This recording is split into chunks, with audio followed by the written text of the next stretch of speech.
ကျွန်တော်အခု Google Ads မှာ my location ကိုနှိပ်လိုက်တဲ့အခါကျွန်တော်ရှိနေတဲ့ Ketumni မြို့သစ်ရဲ့တည်နေရာကိုအတိအကျနေပါဖော်ပြပေးနေပါတယ်။ဒါဆို internet မရှိရင်တော့မှကျွန်တော်တို့ဘယ်မှာရှိနေတယ်ဘယ်ကိုသွားနေရဆိုတာကိုကျွန်တော်တို့ဖုန်းတွေကဘယ်လိုလုပ်ပြီးတော့သိနေရလဲ။ Google Map နဲ့ Google Ads လို application တွေရဲ့နောက်ကွယ်ကနည်းပညာပါလေ။အဲ့ဒါတော့ကျွန်တော်တို့အလွယ်တကူပြောနေကြတဲ့ Global Positioning System လို့ခေါ်တဲ့ GPS ပဲဖြစ်ပါတယ်။ဒီနေ့မှာတော့ကျွန်တော် GPS နဲ့ Google Ads တွေ Google Map တွေလို navigating application တွေဘယ်လိုအလုပ်လုပ်သလဲဆိုတာကိုရှင်းပြပြီးတော့မှာဖြစ်ပါတယ်။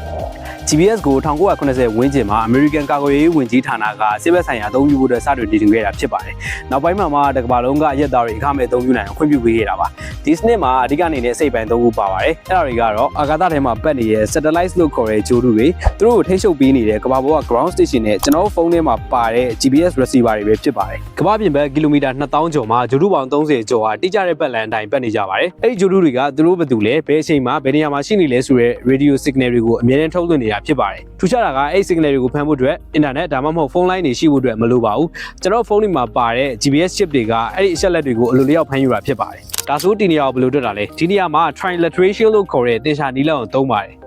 radio signal တွေကအလင်းအမြန်နှုန်းဖြစ်တဲ့တစ်စက္ကန့်ကိုကီလိုမီတာ3သိန်းနဲ့သွားပါတယ်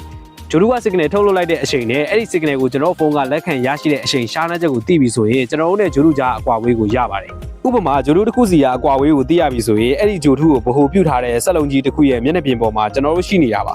ဂျိုဒူသုံးလုံးစီက signal ရပြီဆိုရင်တော့အဲ့ဒီစက်လုံး3ခုစုံတဲ့အမှတ်2မှတ်ကိုရပါတယ်တစ်မှတ်ကအာကာသထဲမှာဖြစ်နေပြီးနောက်တစ်မှတ်ကတော့ကျွန်တော်တို့တည်ရှိနေတဲ့ကမ္ဘာပေါ်မှာဖြစ်ပါတယ်ဒါပေမဲ့တကယ်တမ်းမှာကအနည်းဆုံးဂျိုဒူ၄လုံးလွှဲပါတယ်။ဘာဖြစ်လို့လဲဆိုတော့ဂျိုဒူထဲမှာသုံးထားတဲ့နာရီတွေကအရန်တိကျတဲ့ atomic clock တွေဖြစ်ပေမဲ့ကျွန်တော်ဖုန်းထဲမှာသုံးထားတဲ့နာရီတွေကကြတော့အဲ့ဒီလောက်ထိမတိကျလို့ပါ။တစ်စက္ကန့်ရဲ့3ပုံ1ပုံလောက်လဲသွားတာနဲ့ဒီနေရာကကီလိုမီတာနဲ့ရှည်ပြီးတော့လွဲချော်သွားနိုင်ပါတယ်။အချိန်လွဲချော်မှုကိုပြုပြင်ဖို့နဲ့ altitude လို့ခေါ်တဲ့အမြင့်ပေတွေကိုတွက်ချက်နိုင်ဖို့အတွက်စတုတ္ထမြောက်ဂျိုဒူကိုအသုံးပြုရတာဖြစ်ပါတယ်။အရှုပ်အပြည့်ပြောရရင်ကျွန်တော်တို့ရဲ့ဒီနေရာကို Google Maps ကတွက်ပေးတာမဟုတ်ပါဘူး။